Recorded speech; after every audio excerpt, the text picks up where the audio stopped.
بسم اللہ الرحمن الرحیم۔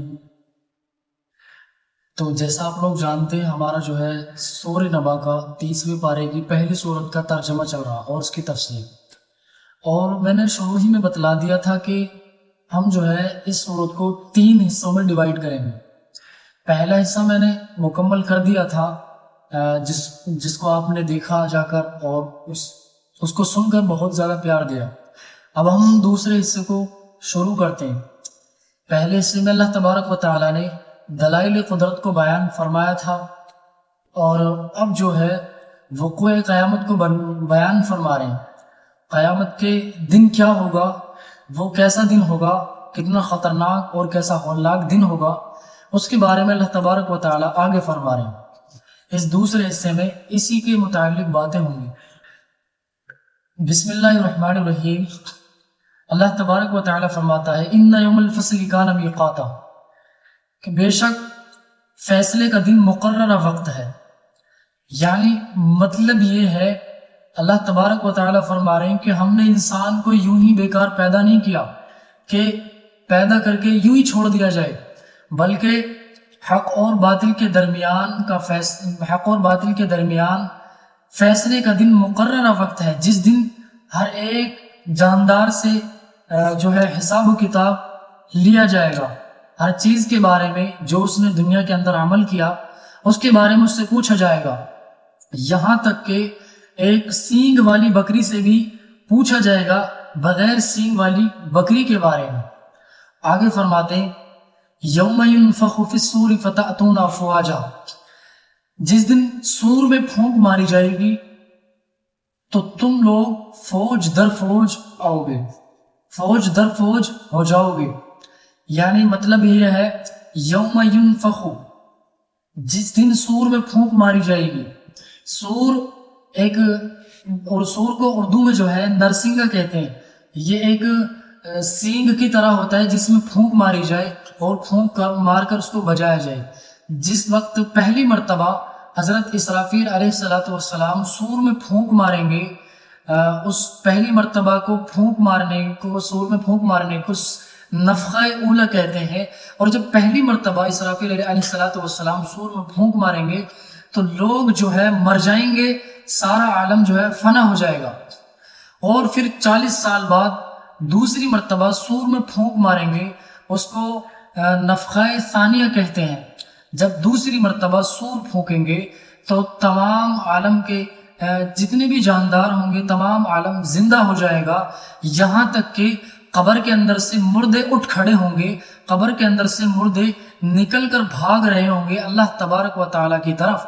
اللہ تبارک و تعالیٰ کی طرف وہ سارے مردے قبروں سے نکل کر بھاگ رہے ہوں گے میدان حشر کی طرف۔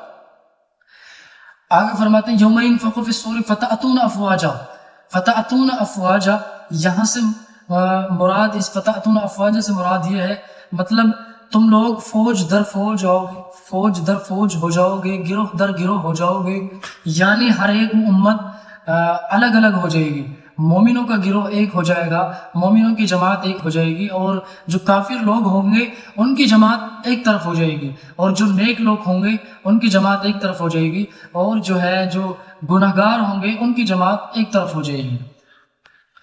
اور لوگوں نے اتنا بڑا مجمع دنیا کے اندر اس سے پہلے کبھی نہ دیکھا ہوگا، اتنا بڑا وہ مجمع دیکھیں گے۔ حالانکہ ان باتوں کو سن کر، اللہ تبارک و تعالیٰ کی ان آیتوں کو سن کر دل دہل سا جاتا ہے اور دل کانپنے لگتا ہے۔ آگے فرماتے ہیں اللہ تبارک و تعالیٰ یوم ینفخ فی الصور فتأتون افواجا وفتحت السماء فکانت ابوابا، اور آسمان کھول دیے جائیں گے، وہ دروازے ہی دروازے ہو جائیں گے۔ آسمان کھول دیا جائے گا اور وہ دروازے ہی دروازے ہو جائیں گے، یعنی آسمان پھٹ جائے گا، اور وہ پھٹنا اور دروازے ہی دروازے ہو جانا یہ فرشتوں کے نزول کے لیے ہوگا، فرشتوں کے زمین پر اترنے کے لیے ہوگا۔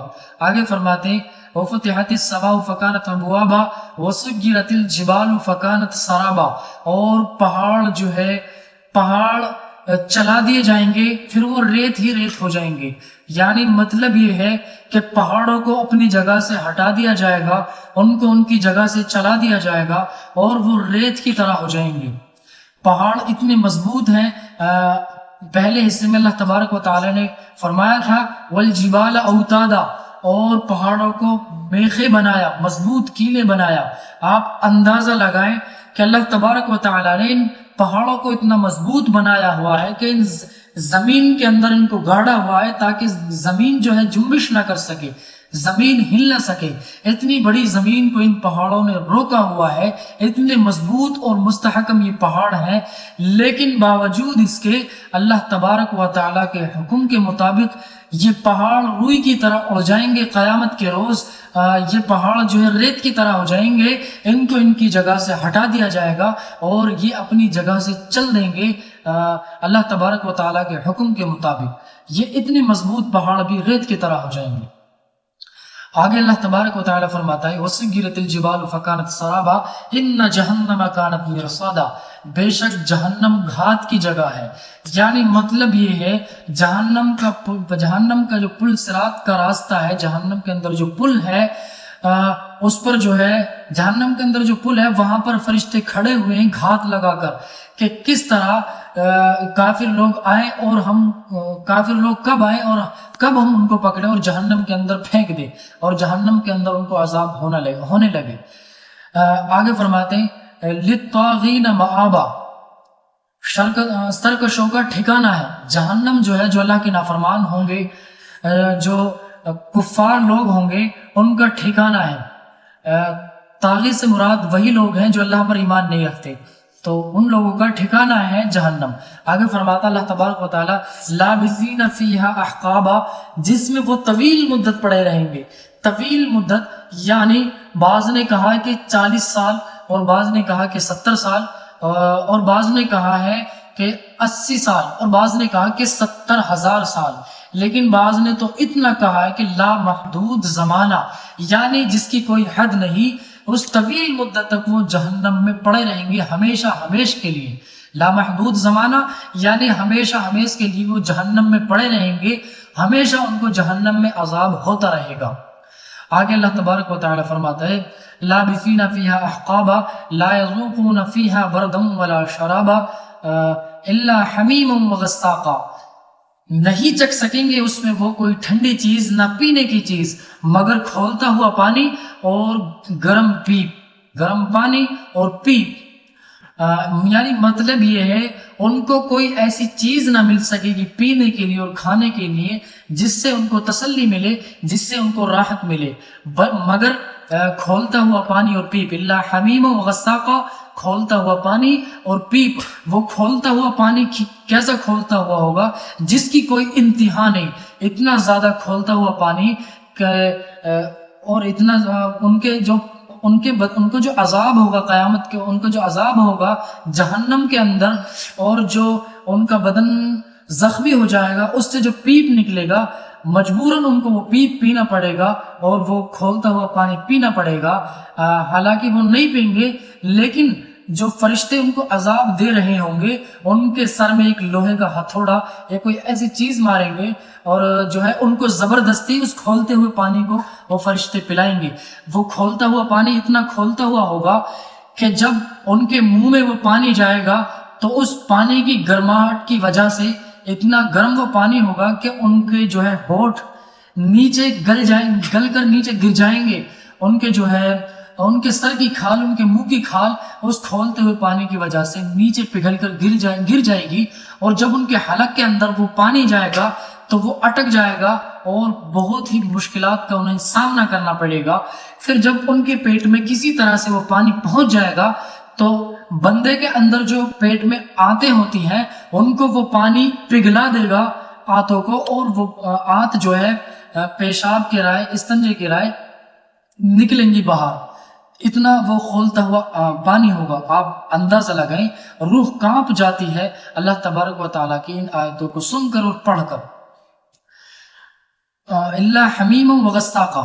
آگے فرماتے ہیں انہم کانوا لا یرجون حسابا، وہ قیامت کے وہ حساب کے دن کی امید نہ رکھتے تھے. انہم کانوا لا یرجون حسابا، وہ حساب کے دن کی امید نہ رکھتے تھے.